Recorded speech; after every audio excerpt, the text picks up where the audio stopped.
We're here to discuss the changing face of the Marathi literature and in its quest to keep up with the new demands of the readers. To begin with, I'd like to introduce Sanya, Miss Sanya. Sanya has been writing fiction in Marathi for many years, so far published 14 short story collections, 3 novels and 2 non-fictions including a travelogue. She has many prestigious literary awards to her credit. Her work has been translated into English, Hindi, Kannada and other Indian languages. Her writings portray inherent complexities of life, intricate human relationships and the challenges of the present times.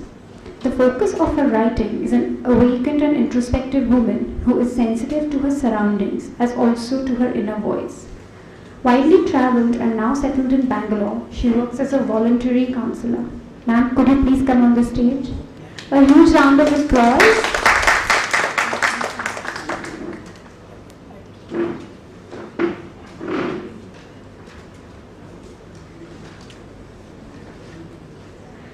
I'd like to move on and introduce Dr. Ratanlal Sonagra.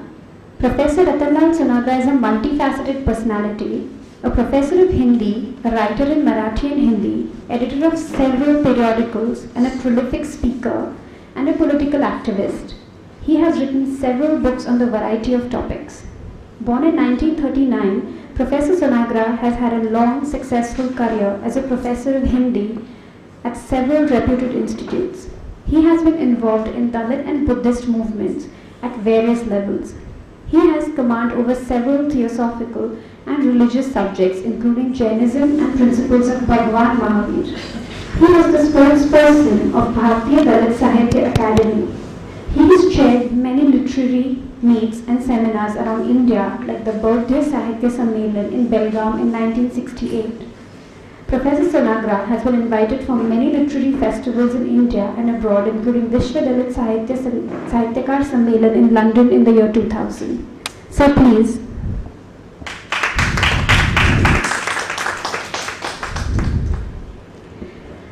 Next we have Rekha Inamdar Sane. She is the head coordinator of postgraduate program studies and research at the SNDT College, Pune. She has written 9 books, out of which she's edited 8 of them and authored 1. Ma'am, please.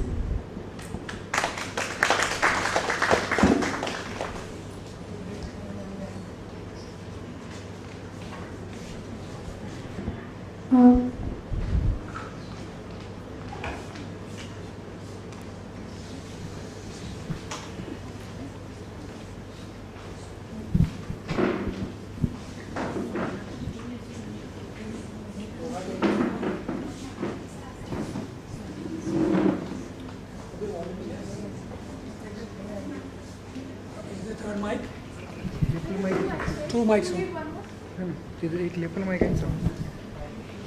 Ma'am, you can start in the meanwhile.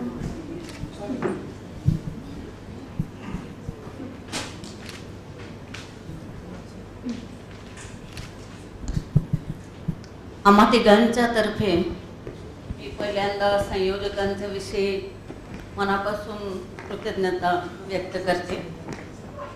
याचं एक महत्त्वाचं कारण असं की त्याने आम्हाला निमंत्रित केलंय.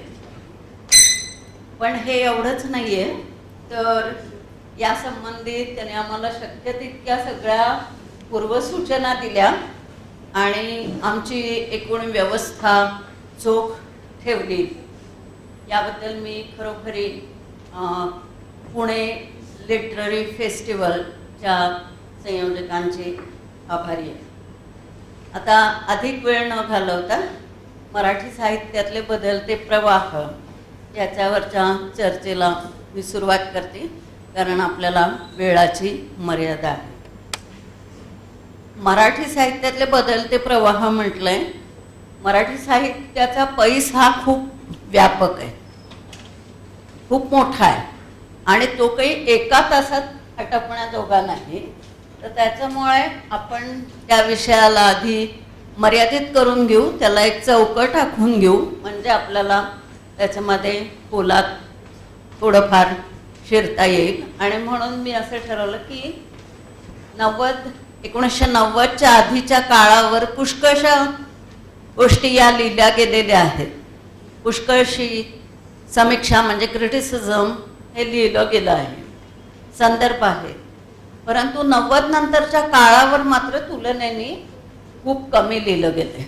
तर त्याच्यामुळे आपण जे बोलणार आहोत त्याला आपण गेल्या 20-25 वर्षांच्या पुरतं मर्यादित ठेवू, म्हणजे मग आपल्याला काहीतरी त्याच्यामध्ये जास्त करता येईल.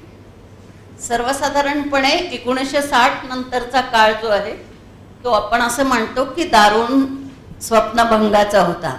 स्वातंत्र्य मिळालं आणि आपल्याला असं वाटलं की आता सगळं आलबेल होईल, पण तसं काही झालं नाही. आणि मग एक घनघोर अशी निराशा ही सर्वत्र पसरली आणि ती मराठी साहित्यामध्ये सुद्धा खूप तीव्रतेने आढळून येते. आणि त्यामुळे 60 ते 90 या काळाचं ते एक सगळ्या साहित्य प्रकारांचं एक महत्त्वाचं लक्षण आहे. तसं 90 हा आपण एक टप्पा का मानतो तर उघडच आहे की जागतिकीकरण म्हणजे ग्लोबलायझेशन, प्रायव्हेटायझेशन म्हणजे खाजगीकरण आणि लिबरलायझेशन म्हणजे उदारीकरण या प्रक्रिया या खूप वेगाने नंतर घडून आल्या. आणि मग बाजारपेठ नावाची जी गोष्ट हळूहळू जास्त वाढायला लागली, त्याच्यामध्ये खरोखर साहित्याला गुणवत्ता म्हणून किती मूल्य राहिलं आणि क्रयवस्तू म्हणून त्याच्याकडे बघितलं गेलं का, किंवा एकंदरीतच लेखकांचं लिहिण्याचं सातत्य सुद्धा आपल्याला बाहेरच्या परिस्थितीमुळे किंवा आयुष्याला आलेल्या वेगामुळे म्हणा काही कमी झालेलं दिसतं का. म्हणजे आधीच्या लेखकांनी ज्या पटीत लिहिलंय त्या पटीमध्ये आपल्याला पुढच्या लेखकांनी लिहिलेलं दिसत नाही. तर गुणवत्तेच्या हिशोबात आणि संख्यात्मकतेच्या हिशोबात काय काय नेमके फरक झाले. अलीकडे ज्या एका विषयाची खूप चर्चा होती ते म्हणजे अभिव्यक्ती स्वातंत्र्य. बाह्य परिस्थिती तरी लेखकाला मोकळा श्वास घेऊ देईल अशी आहे का. लेखकाला जे खरोखर मनापासून वाटतं किंवा पटतं ते मांडण्याचं स्वातंत्र्य आज लेखकाला किती आहे, असे कितीतरी प्रश्न हे या काळामध्ये उद्भवलेले आहेत. जातीय दंगली वाढलेल्या आहेत. म्हणजे आपल्याला जे वाटत होतं की बऱ्याचशा गोष्टी खरं म्हणजे लोपच पावतील, तर त्या लोप तर पावल्याच नाहीत आणि उलट जास्तच वेगाने वाढल्यासारख्या झालेल्या आहेत. तर हे जे सगळं आहे याचे साहित्यावर नेमके काय परिणाम झाले किंवा समाजातल्या विविध घटकांवर काय परिणाम झाले. 60 नंतर जसं दलित, ग्रामीण अशा वेगवेगळ्या घटकांना अस्मितेचं भान आलं होतं, तसंच 75 नंतरच्या काळामध्ये स्त्रियांना आपल्या अस्मितेचं भान आलं आणि 90 नंतरच्या काळामध्ये ते अधिक तीव्र होत गेलेलं आपल्याला दिसतं. पण अशीही एक मजेशीर गोष्ट दिसते की स्त्रियांची आत्मकथनं मात्र 75 ते 90 या काळामध्ये जेवढी दिसतात तेवढी 90 नंतरच्या काळामध्ये दिसत नाही. पण कथा कादंबरीमध्ये नेमके काय बदल झाले हे मी सानिया यांना विचारणार. याचं कारण असं की सानिया या गेली जवळजवळ 5 ते 6 दशकं अतिशय गंभीर अशा वृत्तीने लेखन करणाऱ्या लेखिका आहेत. आणि बाह्य परिस्थितीचे पडसाद थेटपणे ज्याच्या साहित्यात पडतात तोच सामाजिक बांधिलकी मानणारा लेखक असं जे काय आपल्याकडे मानलं जातं ही अतिशय एक ढोबळ समजूत आहे. सानिया यांच्या लेखनात अतिशय बारकाईने पुष्कळ गोष्टींचा विचार केलेला दिसतो आणि असंही मला वाटतं की त्यांच्या स्वतःच्याच कथा या बदलत गेलेल्या आहेत. तर त्याच्यामुळे मी त्यांना आता पहिला प्रश्न विचारणार आहे की स्त्रियांच्या साहित्यामध्ये काय बदल झाले असं तुम्हाला वाटतं. हा प्रश्न तर मोठा गंभीर आहे की स्त्रियांच्या साहित्यात काय बदल झाले आणि सहसा याच्यावर प्राध्यापक आणि समीक्षक चांगलं बोलतात. आता आपल्याला सगळ्यांनाच माहिती आहे की एकंदरीतच स्त्री आणि स्वातंत्र्य आणि समानता हे सगळे संकल्प, या सगळ्या संकल्पना 70च्या दशकात आपल्याकडे खूप मोठ्या प्रमाणावर झाल्या आणि आपण असं समजतो की त्यानंतर पुष्कळच म्हणजे बायका बाहेर पडल्या, शिकायला लागल्या, नोकरी करायला लागल्या, मग स्वतःचंच काहीतरी अस्मिता त्यांची जागृत झाली आणि त्या प्रश्न विचारायला लागल्या. तर मलाही असं वाटतं की स्वतःला निवडीचं स्वातंत्र्य ही एक फार मोठी जी संकल्पना आहे ती त्यांना समजली आणि त्यामुळे खूप फरक पडला. आणि आपण आता सगळ्या लेखकांचं मी अशी नावं घेऊन बोलणार नाही, पण मला स्वतःला असं वाटतं की बऱ्याच जणी खूप आपल्या मराठीत लिहित राहिलेल्या आहेत, कथा, कादंबऱ्या, कविता आणि आता म्हणालीस तसं आत्मकथन. त्यामुळे हे सगळे प्रवाह निश्चितच आपण या सगळ्या स्त्रियांच्या लेखनातनं पाहतो. आणि मला असं वाटतं माझं स्वतःचं लेखनसुद्धा आता गेले 40-50 वर्षात हे त्या तऱ्हेनं बदलत गेलेलं आहे.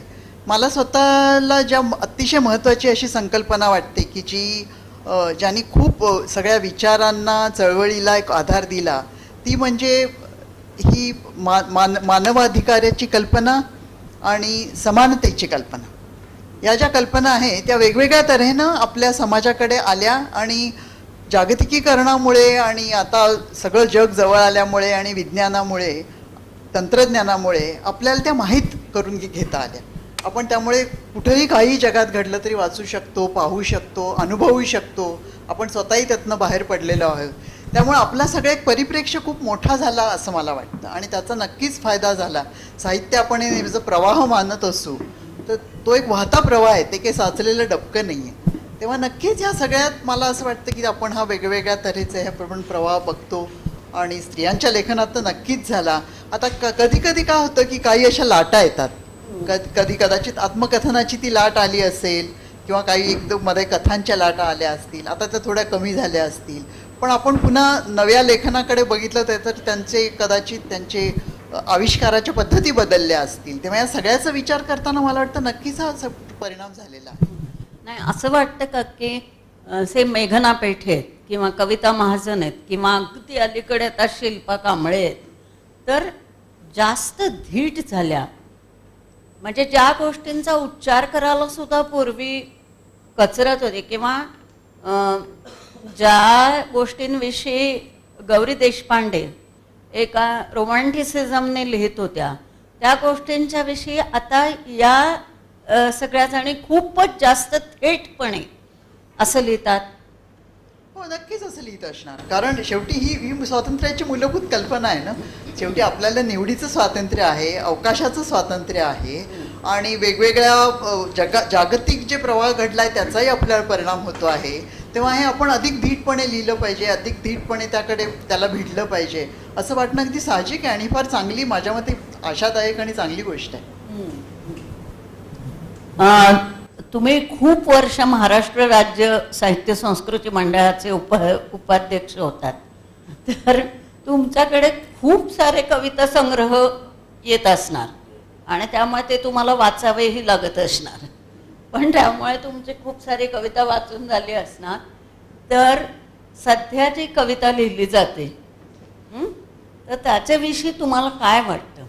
खूप नवीन कवी आता वेगवेगळ्या पद्धतीने कविता लिहितात किंवा संतोष पद्माकर पवार सारखा कवी हा दीर्घ कवितेमध्ये काही एका प्रकारचा प्रयोग करू पाहतो. खूप वेगळ्या प्रकारचे किंवा कल्पना दुधाळ सारख्या कवयित्री आहेत, म्हणजे ज्या नीरजाच्याही आता पुढच्या काळातल्या आहेत आणि यांच्या कविता संग्रहांची शीर्षक सुद्धा बघण्यासारखी आहेत. तर यांचं तुम्हाला काय यांच्या कवितेच्या विषयी वाटतं? साहित्य संस्कृती मंडळाच्या उपाध्यक्षपदी 16 वर्ष असल्यामुळे जवळजवळ 60 ते 70 कविता संग्रह आम्हाला ते प्रकाशित करण्यासाठी द्यावे लागले आणि या 60 ते 70 कवितामध्ये एकच भाग असा आमच्या मनात होता.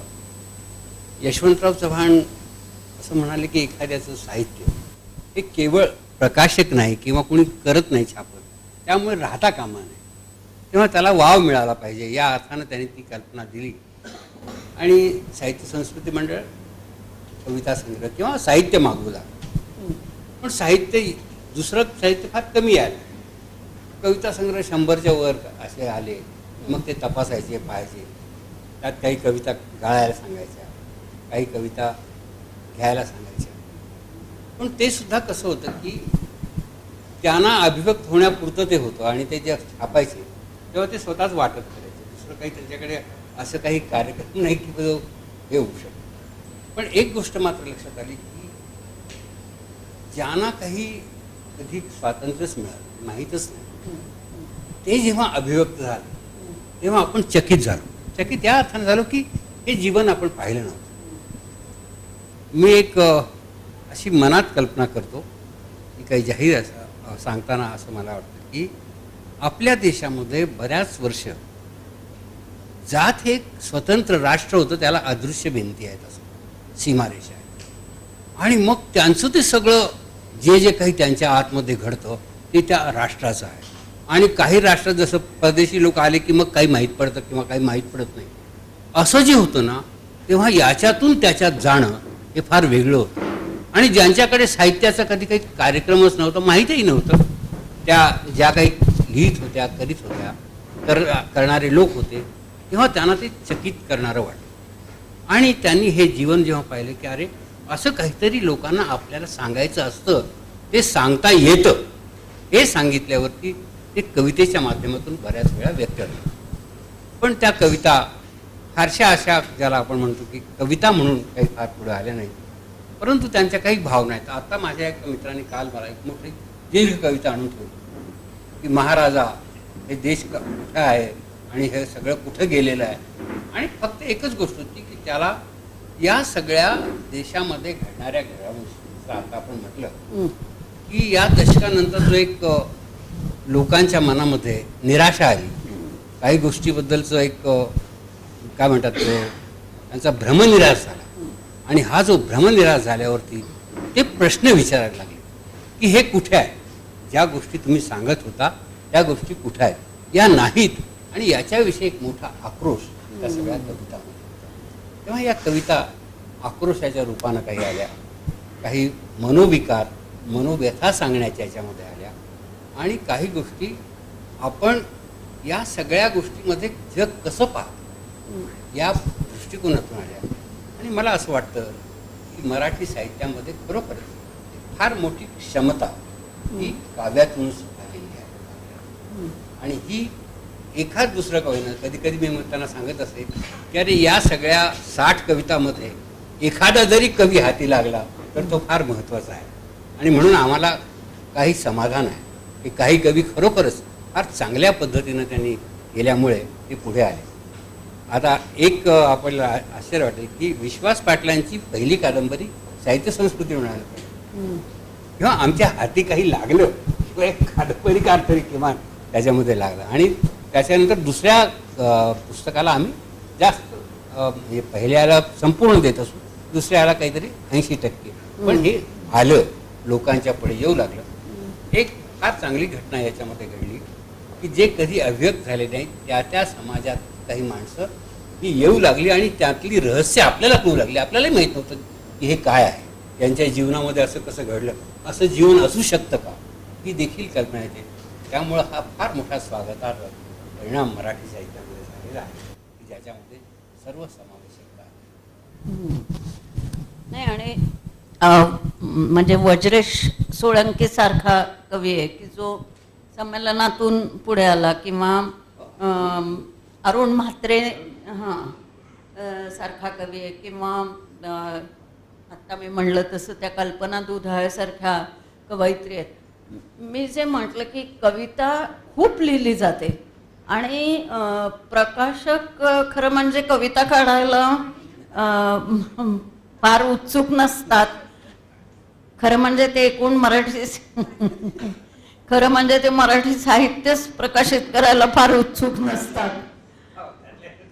पण कविता संग्रह काढायला तर ते जरा जास्तच उत्सुक नसतात. पण तरी मला इथे ऐकायला आलेल्यांना मुद्दाम सांगावंसं वाटेल आणि इथे तरुण मुलं आहेत म्हणून मी ते सांगते की महाराष्ट्रामध्ये लोकवाङ्मय गृहसारखी जी प्रकाशन संस्था आहे तर त्यांचं आपलं वाङ्मय वृत्त नावाचं जे एक नियतकालिक निघतं तर ते इथल्या तरुण मुलांनी आवर्जून वाचण्यासारखं असतं आणि त्याच्यामध्ये आपलं वाङ्मय वृत्तमध्ये अतिशय उत्तम अशा कविता ते प्रकाशित करतात आणि कविता संग्रह सुद्धा प्रकाशित करतात. आणि मी जे मगाशी म्हटलं ते मला शीर्षक आठवत नव्हतं पण म्हणजे कशा पद्धतीची सध्याची शीर्षक आहेत तर धग असतेच आसपास. हे कल्पना दुधाळे यांच्या काव्यसंग्रहाचं शीर्षक आहे. किंवा वजेश सोळंकींचं मी आजच पाहिलं की आत्महत्या पडलेली असते तुमच्या टेबलावर. तर याचा हे काही मला असं वाटत नाही की कोणी गंमत म्हणून अशा तऱ्हेचा शब्दांचा खेळ करतं.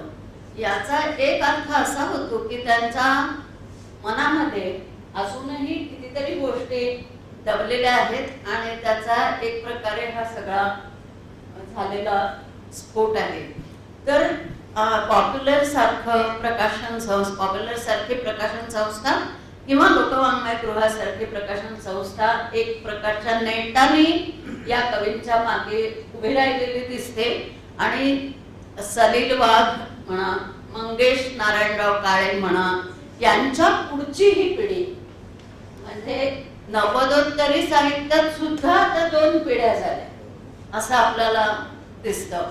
तर कविता अजूनही इतकी लिहिली जाते की साहित्य संमेलनात 2 कवी संमेलन होतात. एक प्रकारे ही चांगली गोष्ट आहे. महाराष्ट्राच्या कानाकोपऱ्यातल्या लोकांना कवितेतून व्यक्त व्हावंसं वाटतं आणि अनेक मुलं अनेक मुली अजूनही कविता लिहितात. या परिस्थितीत कविता लिहितात म्हणजे दुष्काळ पडो, ओला दुष्काळ पडो पण कविता लिहिण्याचं सोडत नाही. तर ही फार चांगली एका अर्थाने गोष्ट आहे. शब्दांवर आपलं प्रेम आहे याचं हे द्योतक आहे.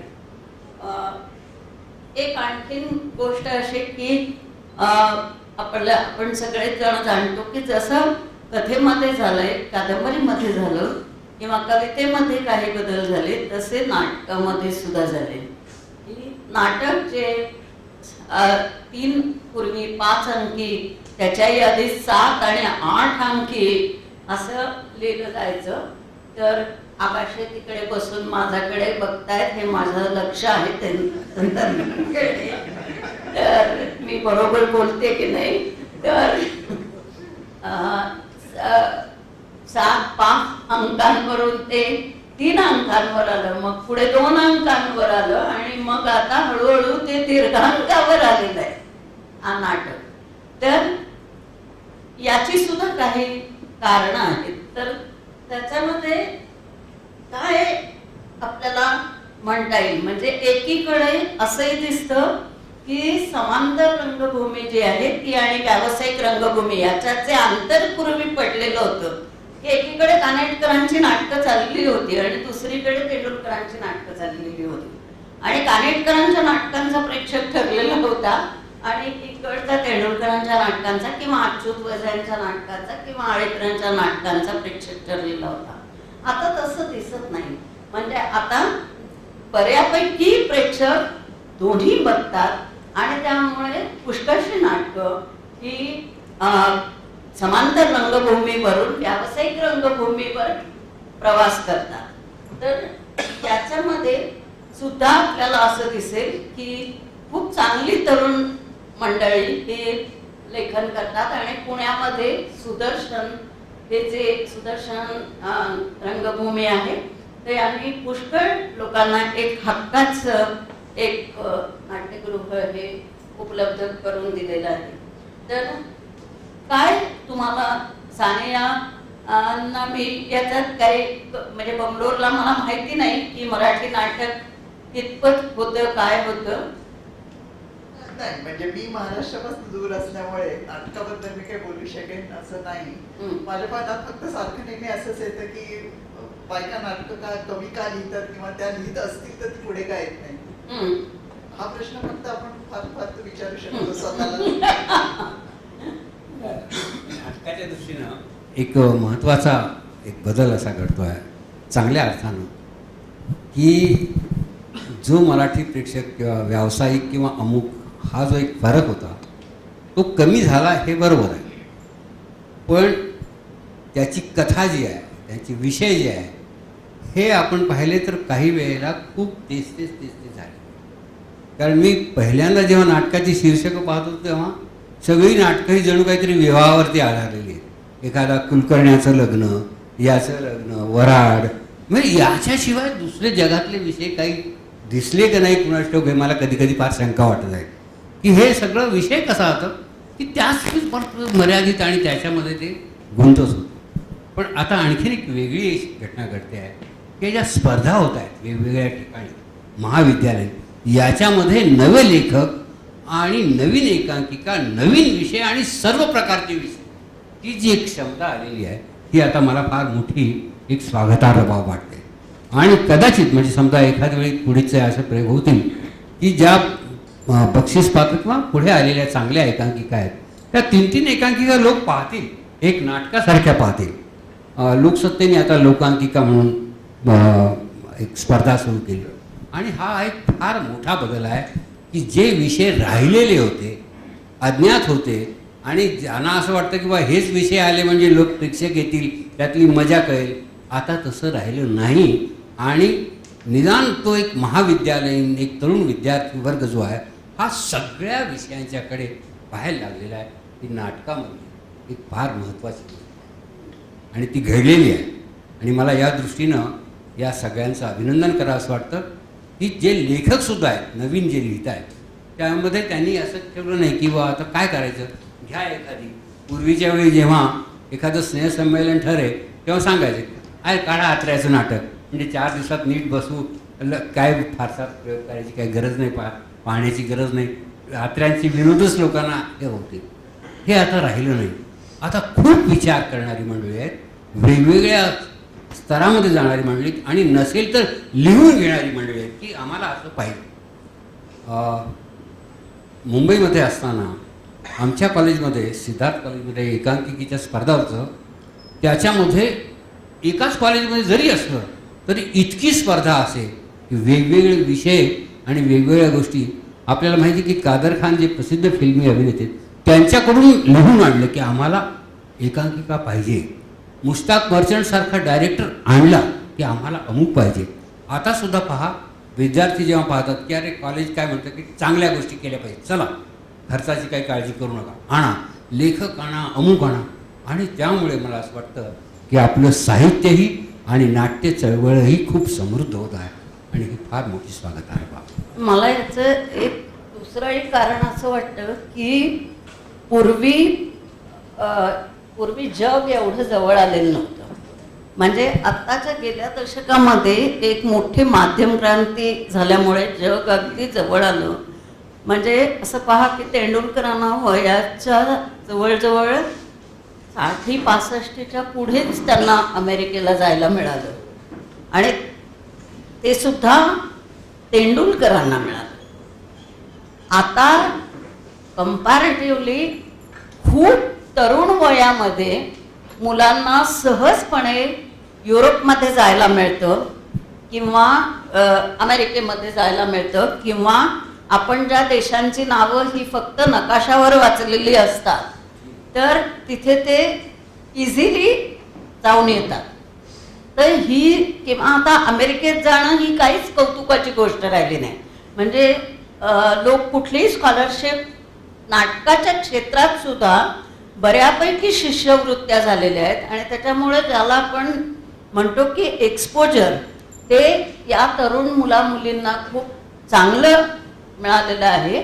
आणि ते चांगल्या अर्थाने मी म्हणते की ते स्मार्ट असल्यामुळे ते त्याचा चांगला उपयोग करून घेतात.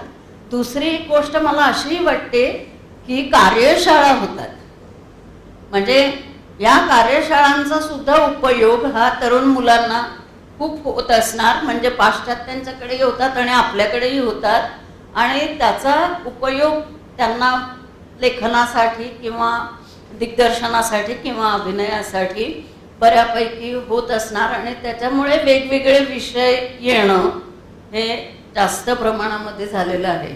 आता मगाशी जो प्रश्न उपस्थित केला होता की बायका का नाहीत, आणि बायका नट्या खूप आहेत. सिरियलमुळे तर खूप झाले. बायका नट्या खूप आहेत, पण लेखिका बायका फार नाही. पण पुरुषांमध्ये पण नट खूप आहे, लेखक कमी आहे. लेखक कमीच आहे. तुलनेनं जास्त आहे. हो. पण बायकांचं मनाने जरा जास्त आहेत ना, प्रमाण खूप जास्त आहे. हे जे नटांचं प्रमाण फारच जास्त आहे. चांगले नट नाही म्हणत, पण नटांचं. हो. नाही, याचं मला कधीतरी असं वाटतं, म्हणजे कारण माहित नाही याबद्दल, पण असंही आहे का की त्या लिहित असतात पण ते कळत नाही, दिसत नाही, किंवा त्याला उठाव मिळत नाही, किंवा त्याला प्रकाशन मिळत नाही, असं असू शकेल का?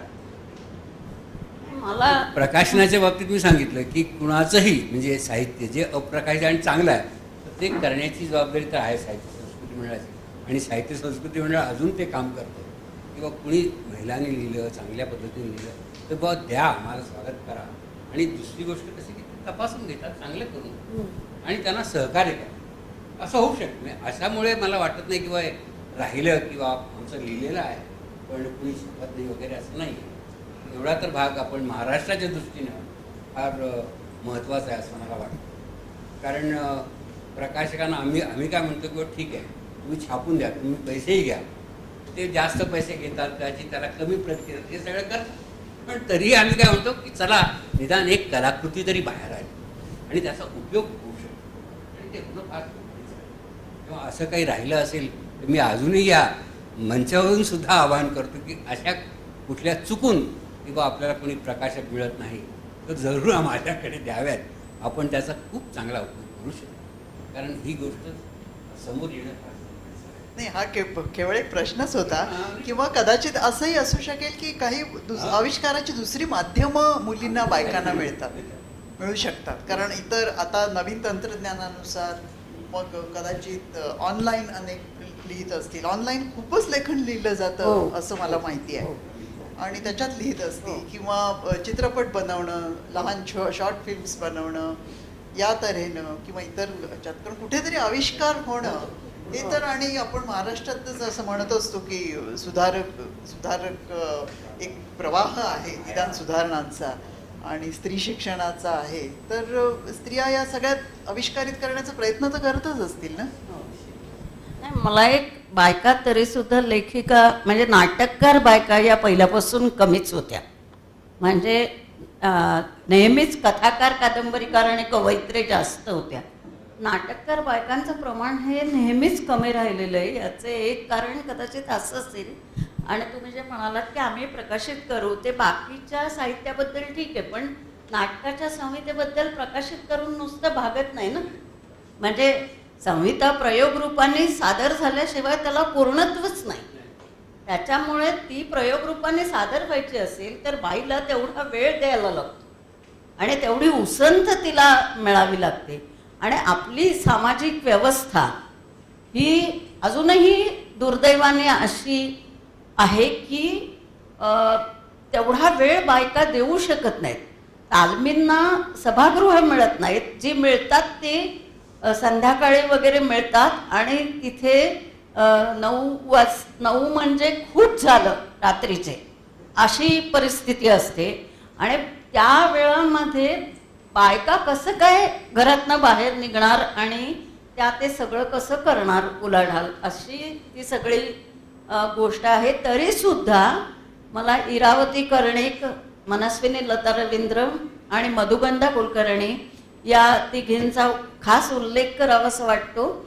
आणि विशेषतः मधुगंधा आणि मनस्विनीचा जास्तच करावासा वाटतो, की त्या लोकप्रिय या प्रकारात जाऊन त्यांनी आपलं अस्तित्व सिद्ध केलं, ही फार चांगली गोष्ट केली. कारण गंभीर लेखन करणं ही एका अर्थाने सोपी नाही म्हणणार मी, पण गंभीर लेखन करणं हे एक जसं वेगळ्या अर्थाने कठीण गोष्ट आहे, तसं लोकप्रिय लेखन करणं हे त्याहून जरा जास्तच ट्रिकी गोष्ट आहे. म्हणजे जसं विनोद करणं हे कठीण आहे, तसं लोकप्रिय लेखन करणं ही अजिबात सोपी गोष्ट नाही. आणि ते त्या दोघींनी बऱ्यापैकी साध्य केलं. ही खूप चांगली गोष्ट ही त्यांनी केली आहे. आणि आता याच्या पुढच्या काळात कदाचित कारण जागोजागी जी आता ललित कला केंद्रासारखी नाटक कला आणि विद्या म्हणून शिकवणारी जी काही विभाग झालेले आहेत, त्याच्यातनं बायका बाहेर पडतील, त्या लवकर लग्न करणार नाहीत, त्यांची लग्न वय पुढे जातील, कारण लग्न केलं की आल्या बाकीच्या सगळ्या गोष्टी. त्यामुळे तुम्ही तर काही म्हणूच नका अजिबात. तर लग्न नोंद मी काही लिहिलंय का नाही? तर त्याच्यामुळे त्या जास्त स्वातंत्र्य घेऊन या गोष्टी कदाचित करू शकतील. आता जे तू म्हणालीस, एक लहानसा मुद्दाही मला इथं असं आठवतो की मला असं वाटतं की काही अनेक तरुण मुली या इंग्रजीत सुद्धा लिहितात. त्यामुळे ही अगदी शक्य आहे की त्यांनी आपली भाषा वेगळी निवडलेली आहे, त्यामुळे इंग्रजीत लिहिणारे पुष्कळ असतील. ती श्रुती आवटे नावाची जी मुलगी आहे, तिने आता लॉकआउट नावाचे कादंबरी लिहिले. तर ते बऱ्यापैकी वेगळीच भाषा तिने स्वतःची निर्माण केली. अशा तऱ्हेच्या गोष्टी इव्हन अशा तऱ्हेच्या समारंभात सुद्धा मला दिसतात की कितीतरी जणी मराठी असून इंग्रजीत लिहिणं पसंत करतात. किंवा ब्लॉग सारखं जे माध्यम आहे, तर आता खूप मुली ब्लॉग्स लिहितात. आणि ब्लॉग हा आता एक साहित्याचा नवाच प्रकार उदयाला आला ना या 1-2-3 वर्षात. पण आपल्याला ह्याच्याकडे सतर्कपणे बघावं लागेल असं मला वाटतं. म्हणजे मी याच्याबद्दल घाईघाईने काहीही विधान करणार नाही. याचं कारण ते सिद्ध व्हावं लागेल. ज्या वेळेला ते एक निदान कमीत कमी 5 वर्ष तरी टिकेल, त्यावेळेला ते सिद्ध होईल ना. आपण खूप घाई करतो काय काही गोष्टींच्या बद्दल असं मला वाटतं. त्याच्यामुळे ते विचार शलाका असंच जर का त्याचं स्वरूप राहिलं तर ते कितपत टिकेल याच्याविषयी मला खूप जास्त डाऊट्स आहेत. मला आणखीन एक असं वाटतं की गेल्या दशकामध्ये विनोद हा जो एक खरं महत्त्वाचा प्रकार आहे, तो सगळा म्हणजे लोपच पावल्यासारखा झालेला आहे साहित्याच्या क्षेत्रातून.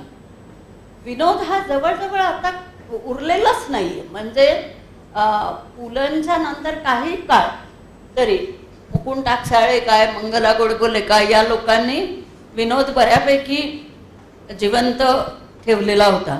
पण आता त्यांच्या पुढच्या पिढीमध्ये विनोदी लेखन करणारं हे त्यातल्या त्यात स्तंभलेखक जे आहेत, म्हणजे कधी कधी तंबी दुराई या नावाने जे स्तंभलेखन प्रकाशित होतं, किंवा अशोक जैन जे लिहायचे कानोकाने नावाचं, ते एक अतिशय इंटरेस्टिंग असं सदर होतं. तर जयवंत दळवींच्या ठणठणपाळशी नातं सांगणारं. पण अशा तऱ्हेचं विनोदी लेखनच आता दिसत नाही. तर विनोद हद्दपारच होण्याचं काय कारण असेल असं वाटतं? मला तर असं वाटतं की विनोद हद्दपार न होता वेगवेगळ्या ठिकाणी पळून गेलेला आहे. म्हणजे ज्या ज्या ठिकाणी तो पूर्वी येत नव्हता तो आता यायला लागला. आता काय झालं की काही लोक आपले विनोद याच्यावरती पाठवायला लागलेले आहेत. जोक्स पाठवतात, तुम्ही एकमेकांना मित्रांना पाठवतात, करतात. आणि दुसरी गोष्ट अशी की माध्यमं इतकी वाढली आणि त्या वाढलेल्या माध्यमातून तिथे विनोद कसा पोचता येईल. आणि तिथे तर आपण पाहिलं की कॉमेडी सर्कस, कॉमेडी शो इतके निघायला लागलेले आहेत की ते सगळे जवळजवळ ते तिथे विलीन झाल्यासारखे वाटतात. किंवा विनोद काय हद्दपार होते, पण कुठेतरी तो सुरक्षित राहतो किंवा कुठेतरी ते शिल्लक राहतं. त्या प्रतिभा तिथे येत असतात वेगवेगळ्या अर्थानं त्या येत असतात आणि या येणं स्वाभाविकही आहे. हा बदलत्या माध्यमाचा परिणाम आहे. कारण आता असा वक्ता की ज्याच्यासाठी लोक ऐकायला थांबतील मला वाटत नाही, किंवा त्या सभा ऐकतील किंवा त्यातले सूक्ष्म विनोद ऐकतील असं काही राहिलेलं नाही. आणि आता तुम्ही जे सांगितलं की हे स्तंभलेखन वाचून विनोदाचा भाग फारसा लक्षात येणं अवघड आहे या सगळ्या मोठ्या परिप्रेक्षामध्ये. या मोठ्या माध्यमामध्ये सिनेमांच्यामध्ये वेगवेगळ्या सिरियल्समध्ये जे काही विनोद येत असतात लोक आता त्यांच्याचकडे पाहत असतात. आणि निदान मला तर असं वाटतं की त्या comedy shows, comedy circus, Kapil Sharma या सगळ्यांच्यामुळे लोकांना वाटतं की जाऊ दे ना, आता घरातच थिएटर आले, हेच बघा ना, आता कोण वाचणार, कोण असे सूक्ष्म विनोद पुलंचे किंवा चि.व्ही. जोशींचे वाचत बसणार. आणि मला तर कधीकधी आश्चर्य वाटतं की या साहित्यातले विनोद देखील आता चांगले हिंदी साहित्यामधले परसाईसारखे विनोदी लेखक संपलेले आहेत. किंवा आता काय कोणी त्याचं घ्यावं किंवा दाखवावं लोकांच्या समोर, हे फार मोठी अवघड बाब झालेली आहे. आणि मला असं वाटतं की लोकांना सिनेमामध्ये सगळ्या गोष्टी ताबडतोबीने मिळत असल्यामुळे या सगळ्या गोष्टींचा काय म्हणतात अंतर्भाव या सगळ्या कलेनी याच्यामध्ये विलीन करून घेतलेले आहेत असं मला वाटतं. बाहेरच्या सामाजिक परिस्थितीचं पण काही वाटतं असेल असं वाटतं. एक तर काय आहे, मला असं वाटतं की विनोद करणं आणि विनोदी दृष्टीनं पाहणं, तो दृष्टिकोन अंगी बाळगणं ही फार अवघड गोष्ट आहे. आणि कदाचित विचार स्वातंत्र्याचा एक संकोच होतो आणि कोण कुठे काय म्हणेल, कुणाच्या भावना कशा दुखावतील, अशा तऱ्हेचं जे वातावरण आपल्याकडे आता येत राहिलेलं आहे, त्यामुळे कदाचित त्या भीतीमुळे तर असं होत नाही आहे ना की लोक कमी लिहित नाही आहेत किंवा त्यांना लिहावंसं वाटत नाही आहे. मला असं वाटतं की हा गंभीरपणे बघण्याचा प्रश्न आहे. विनोद करायची भीती वाटते. हे हे पुन्हा म्हणजे असं उद्या कुणाच्या भावना, कुणाच्या अस्मिता कशामुळेही काही दिखावू शकतात, हे बरोबर आहे. विनोद करायची भीती वाटते. पण तरीही असं मला वाटतं की जीवन हे खूप मोठं आणि समृद्ध आहे आणि त्याच्यामध्ये विनोद येऊ शकतात, सगळ्या गोष्टी येऊ शकतात. ठीक आहे, काही गोष्टी आपण अपवाद स्वरूपात की एखादा विनोद कुणाला जिव्हारी लागेल किंवा विनोद याच्याकरता केला असेल की त्याच्यामध्ये काही विखारीपणा असावा, पण असे विनोद फारसे होत नाहीत. एखाद्या दृष्टीनं होऊ शकतात, पण विनोदावरती याच्यामुळे मर्यादा आलेल्या आहेत असं मला काही वाटत नाही. आणि खरं म्हणजे अभिव्यक्तीवरती सुद्धा मर्यादा आल्या असं वाटत नाही.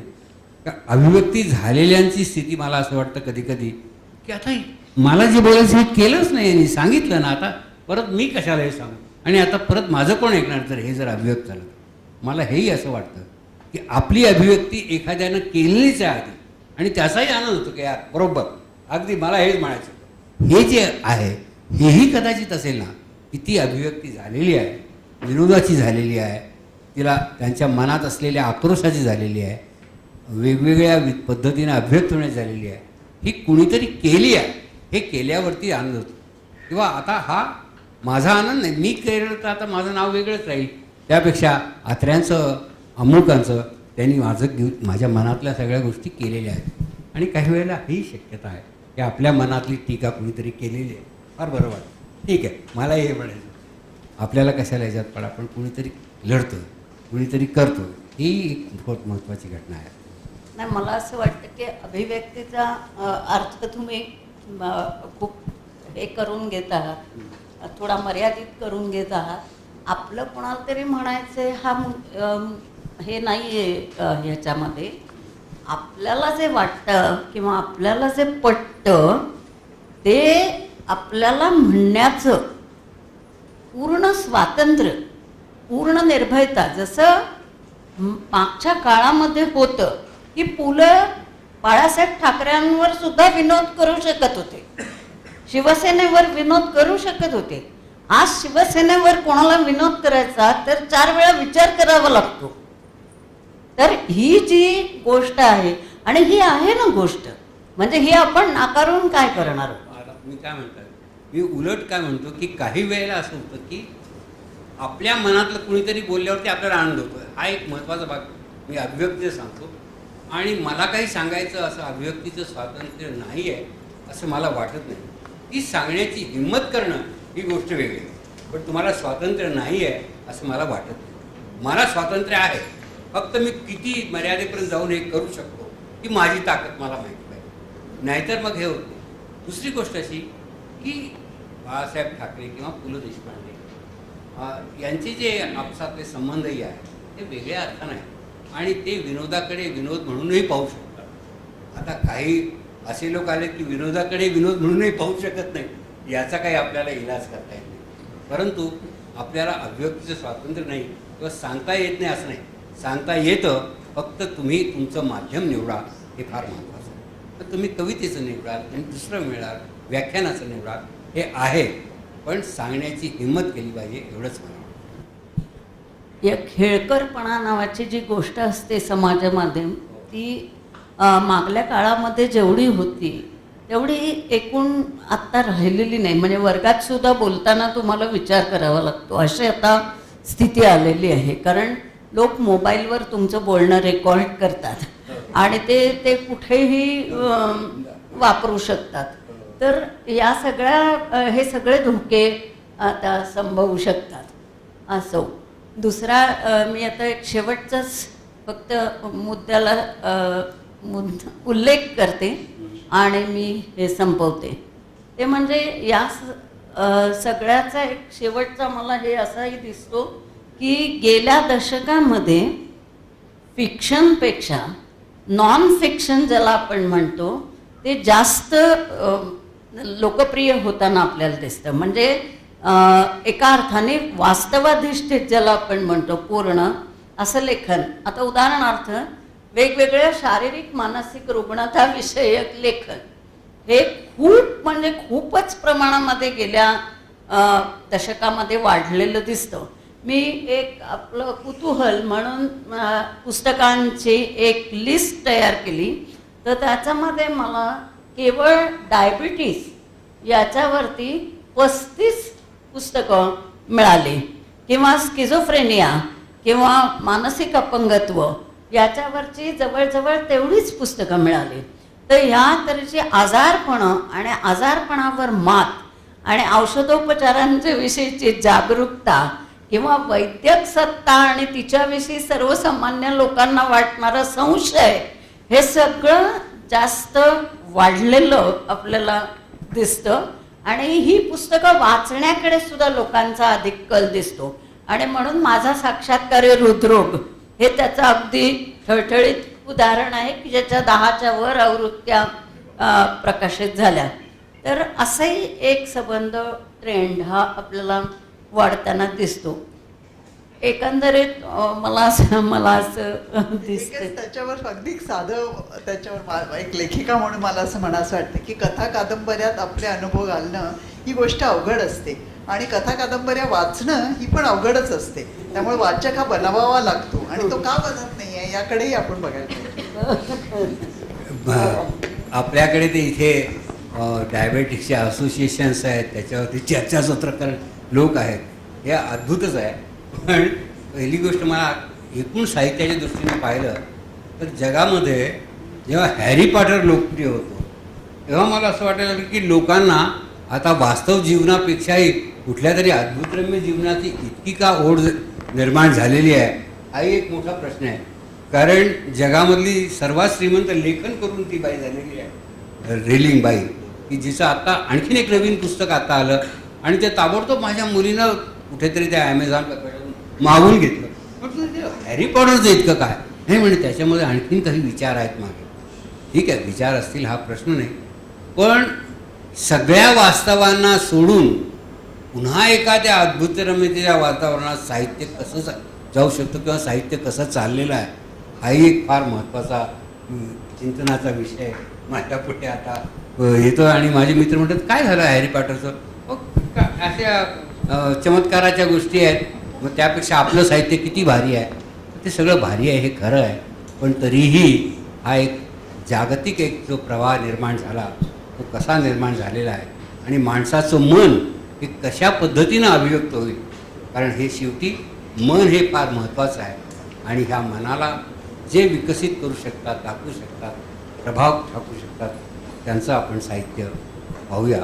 आणि मराठी साहित्य या अर्थानं खूपच आता आपल्याला आशादायक असं मला वाटतं, अनेक विषयामध्ये आहे. एवढंच मी या ठिकाणी सांगतो. धन्यवाद. Thank you very much. Thank you. A huge